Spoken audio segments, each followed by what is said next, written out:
प्रभु यीशु के ज़िंदा और जलाली नाम में आप सभी को सलाम। जय मसीह की। आशा करता हूँ आप सब लोग अच्छे होंगे और मसीह में आगे बढ़ रहे होंगे। आज की इस वीडियो में जो हम दृष्टांत देखने जा रहे हैं वो मरकुस की किताब उसके 4 अध्याय से है।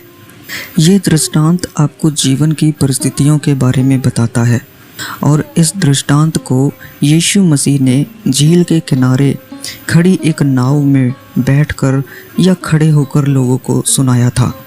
इस वीडियो को शुरू करने से पहले मैं आप सभी लोगों से निवेदन करूंगा कि अगर आप हमारे इस चैनल में नए हैं तो हमें आपकी सपोर्ट की ज़रूरत है।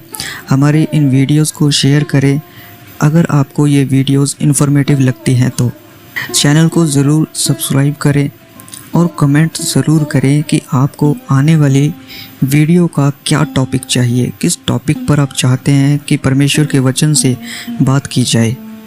आइए हम अपनी वीडियो में आगे बढ़ते हैं। सबसे पहले मैं आपके लिए मरकुस की इंजील से उसके 4 अध्याय का 4 वचन पढ़ना चाहता हूँ।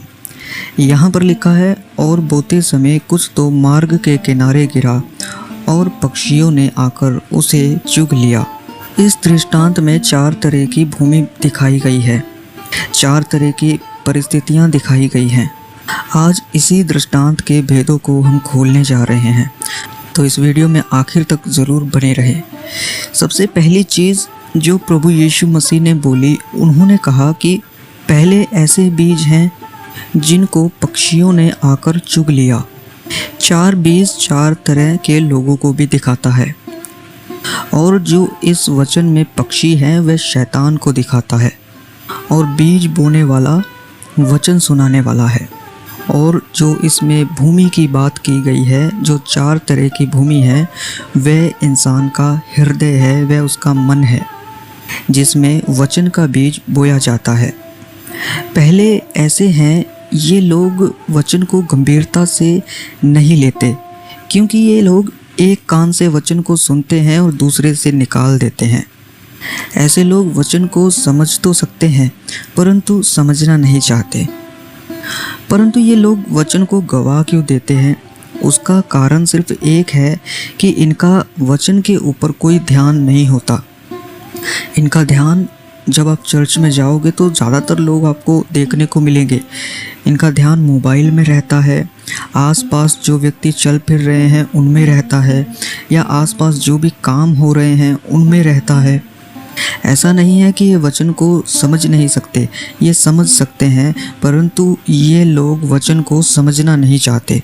इसलिए ये ऐसी भूमि है जिसके बारे में सबसे पहले यीशु मसीह ने बात किया कि वचन का बीज जब बोया गया तो वह मार्ग के किनारे गिरा, पक्षी आया और उसको उठाकर ले गया। इन लोगों का ध्यान नहीं होता है, इसीलिए पक्षी आता है, शैतान आता है और वचन को चुरा कर ले जाता है। और शैतान चाहता क्या है? वह यही चाहता है कि एक इंसान का जो मन है वह भटकता रहे, उसका माइंड भटकता रहे, चाहे वो चर्च में बैठा है, चाहे वो प्रार्थना में बैठा है, चाहे वो वचन पढ़ने के लिए बैठा है, उसका ध्यान भटकता रहे। वह यही चाहता है और वह इसीलिए चाहता है ताकि वचन का जो बीज है वह उस भूमि में पूरी तरीके से बोया ना जाए, वह आए और वचन के बीज को उठाकर ले जाए और ये व्यक्ति वचन पर ध्यान ना लगाने पाए। इसीलिए कहा जाता है कि जब भी आप प्रार्थना करने बैठे, वचन सुनने बैठे, या आप मंडली में जाएं, चर्च में जाएं, कहाँ भी जाएं, आप मोबाइल का कम से कम इस्तेमाल करिए। बहुत से लोग ऐसे होते हैं जो बोलते हैं कि मैं तो मोबाइल में बाइबल पढ़ता हूँ या मैं तो मोबाइल में बाइबल सुनता हूँ। आप इस्तेमाल कर सकते हैं परंतु आपको दूसरी सब चीज़ें बंद कर देनी चाहिए उस समय जब आप मोबाइल से पढ़ते हैं। तो मोबाइल में किसी का कोई मैसेज आया तो आपका ध्यान भटक जाएगा। जो चीज़ आपको स्वर्ग की ओर से मिल रही है, जो भेद आपको स्वर्ग की ओर से मिल रहे हैं, जो बातें परमेश्वर की ओर से आपके ऊपर उतर रही हैं, जब उनमें से आपका ध्यान भटक जाएगा तो वे सब चीज़ें यानी कि वचन या बीज चोरी कर लिया जाएगा। पक्षी आएगा और उसको उठा कर ले जाएगा। तो ज़रूरी है प्रिय भाई बहनों, अपने आप से डिस्टर्बेंस को दूर करे और एक मन होकर परमेश्वर के वचन की ओर ध्यान दे। हो सकता है इस वचन को सुनते सुनते भी आपके आसपास ऐसे लोग हों जो आपको डिस्टर्ब कर सकते हैं। हो सकता है इस समय भी आपका मन इधर उधर भटक रहा हो सकता है आपको कोई और बात सता रही हो, कोई चिंता हो या आपका माइंड कहीं और हो। तो उन सब बातों को छोड़कर अपना ध्यान सीधा वचन पर लगाएं ताकि ये वचन पक्षी चुरा ना पाए। आइए इसी का 5 वचन पढ़ते हैं।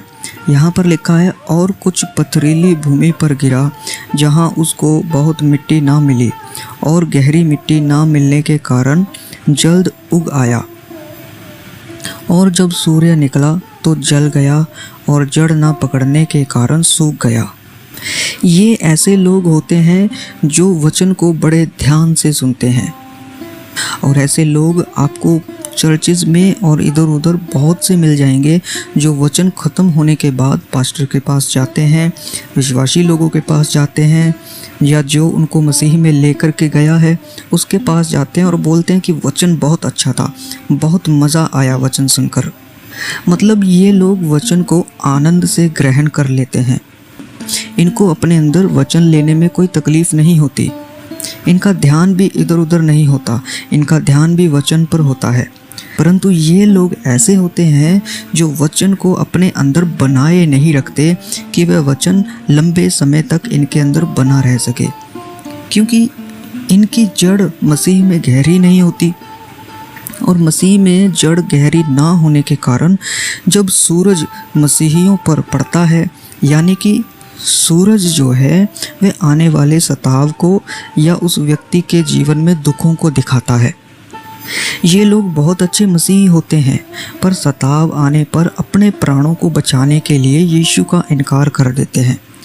मैंने ऐसे लोगों को देखा है जिन्होंने बड़े आनंद से प्रभु के वचन को ग्रहण किया, बड़े आनंद से प्रभु यीशु को स्वीकार किया, परंतु जब उन पर थोड़ा सा दुख आया तो उन्होंने लोगों के डर से या समाज के डर से मसीह का इनकार कर दिया। तो पथरीली भूमि ऐसे ही लोगों को दिखाती है जहाँ पर बीज गिरा, पत्थर के ऊपर जब वह पौधा उगा तो उसकी जड़ गहरी नहीं गई, और जब जड़ गहरी नहीं जाएगी तो सूरज जब ऊपर से पड़ेगा तो वो सीधा सीधा जड़ पर काम करेगा। जब जड़ सूख जाएगी तो पौधा तो बचेगा ही नहीं। ये लोग वचन को आनंद से अपने अंदर ले तो लेते हैं, परंतु उनको संभाल नहीं पाते कि वह लंबे समय तक उनके अंदर जड़ पकड़ पाए। और 7 वचन में इस प्रकार लिखा है, और कुछ तो झाड़ियों में गिरा और झाड़ियों ने बढ़कर उसे दबा लिया और वह फल ना लाया। इस कैटेगरी के लोग आपको बहुत सारे मिल जाएंगे इस संसार में। झाड़ियाँ जो हैं वो संसार और चिंता को दर्शाती है। ऐसे लोगों की कमी नहीं है मसीहियत में। ऐसे लोगों को देखकर तो ये लगता है कि परमेश्वर के सच्चे लोग यही हैं कि इन्होंने वचन को पूरा पूरा ध्यान से सुना, वचन को ले भी लिया, वचन उगने भी लगा, यानी बीज उगने भी लगा। पर ऐसे लोग जो हैं वे संसार की चिंताओं में लिप्त होते हैं। संसार की चिंता वचन को दबा देती है। संसार और पैसा, ये 2 ऐसी चीज़ें हैं जो वचन को पूरी तरीके से उगने नहीं देती, उसको फल नहीं लाने देती। ये ऐसे लोग होते हैं जो 2 नावों में सवार होते हैं। पहली नाव धार्मिक है, दूसरी नाव संसारिक है। ये प्रभु से जुड़ करके यानी कि धार्मिक काम बहुत करते हैं, परंतु दूसरी तरफ इनको संसारिकता की भी चिंता रहती है। पारिवारिक चिंता, पैसे की चिंता, फ्यूचर की चिंता, प्रेजेंट की चिंता, बहुत सारी चिंताएं जो इनके जीवन में देखी जा सकती हैं। ये ऐसी भूमि है, ये ऐसे लोग हैं। इसलिए वचन पूरी तरीके से इनमें बढ़ नहीं पाता और फल नहीं ला पाता। झाड़ियाँ जो हैं वो ऐसे बीज को दबा देती हैं, ऐसे वचन को दबा देती हैं। तो ये व्यक्ति जो हैं वो ना इधर के रहते हैं ना उधर के रहते हैं, ये 2 नाव में सवार होते हैं। और लास्ट में प्रभु यीशु मसीह ने उपजाऊ भूमि के बारे में बात किया, जैसे कि लिखा है, और जो अच्छी भूमि में बोए गए ये वे हैं जो वचन सुनकर ग्रहण करते हैं और फल लाते हैं, कोई 30 गुना, कोई 60 गुना, कोई 100 गुना। ये ऐसे लोग होते हैं जिनका हृदय वचन के लिए हमेशा ही तैयार रहता है। ये प्रभु के वचन को अपने जीवन में जड़ पकड़ने देते हैं। आज के समय में ऐसे लोग बहुत कम मिलते हैं जो उपजाऊ भूमि वाले हों, पर जितने भी लोग ऐसे होते हैं वे आंधियों और तूफानों में गिरते नहीं हैं, क्योंकि उनके अंदर वचन की जड़ इतनी गहरी होती है कि वह हिलती ही नहीं। आंधी तूफान ऐसे लोगों का कुछ भी बिगाड़ नहीं पाते और ये प्रभु में बहुतायत से फल लेकर के आते हैं। कोई 30 गुना, कोई 60 गुना, कोई 100 गुना।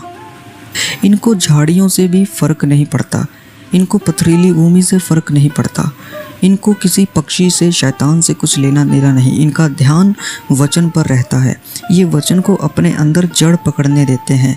ये झाड़ियों में से निकल जाते हैं या उन चिंताओं को अपने जीवन में आने ही नहीं देते हैं, या इनकी जड़ें जो होती हैं वह इतनी गहरी होती हैं कि कोई भी चिंता, कोई भी संसारिक बात, कोई भी आंधी, कोई भी तूफान इनके जीवन में काम नहीं कर पाता है, इनकी जड़ों को उखाड़ नहीं पाता।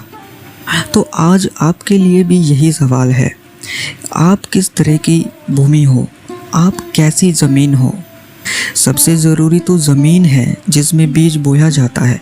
आपकी भूमि कैसी है, आपका हृदय कैसा है। मैं आपको यहाँ पर एक बात बताना चाहता हूँ कि अच्छी भूमि कैसे तैयार करें, और उसका सिर्फ एक ही जवाब है।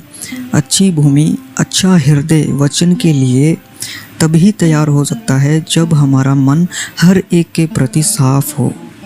हमारे मन में किसी के भी लिए कोई गुस्सा, कड़वाहट, ईर्ष्या, बैर, क्रोध, निंदा, चुगली ऐसी चीज़ें नहीं होनी चाहिए।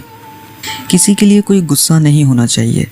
अगर आपके मन में किसी के लिए कुछ भी मन मुटाव है तो उसको भी दूर कर लेना चाहिए, ताकि वचन के बीज को बढ़ने के लिए अच्छी ज़मीन मिल सके, वचन जो है वह जड़ पकड़ सके और आप मसीह में 100 गुना फल ला सके। मैं आशा करता हूँ कि आपने इस दृष्टांत से बहुत कुछ सीखा है, और जो भी कुछ सीखा है आप कमेंट बॉक्स में ज़रूर लिखें। आप हमें अपने सुझाव भी दे सकते हैं कि अगली वीडियो आपको किस टॉपिक पर चाहिए। हमारे चैनल को सपोर्ट ज़रूर करें, क्योंकि सचमुच आप ही के सपोर्ट से हम परमेश्वर के वचनों को आगे और आगे ले जा पाएंगे। तो प्रभु आप सबको आशीष और बरकत दे। सबको जय मसीह की।